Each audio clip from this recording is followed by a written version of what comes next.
Sesaat lagi Anda akan menyaksikan Kompas Update yang didukung oleh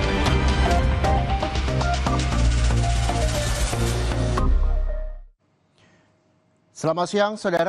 Anda menyaksikan Kompas Update, saya Muhammad Syahreza. Saudara, memastikan kesiapan dan keamanan destinasi wisata berpengunjung di momen libur Natal, Kementerian Pariwisata mengecek langsung sejumlah lokasi wisata. Destinasi objek wisata alam Banti Murug, misalnya yang lagi tutup akibat cuaca buruk, membuat para pengunjung belum diizinkan berenang dan bermain di air terjun sementara waktu. Para pengunjung diimbau untuk senantiasa memperhatikan perakhiran yang dikeluarkan BMKG sebelum beraktivitas di luar ruangan dan meningkatkan kewaspadaan saat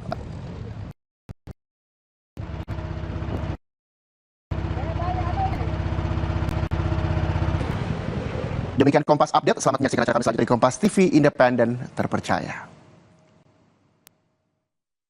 Terima kasih Anda telah menyaksikan Kompas Update yang didukung oleh informasi terkini dari segala lini Pan Berita Utama akan menyajikan sejumlah informasi menarik yang paling mengundang atensi.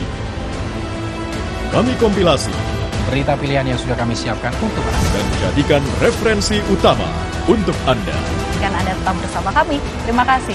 Sampai jumpa. Berita utama ikuti pada jam-jam berikut live di Kompas TV.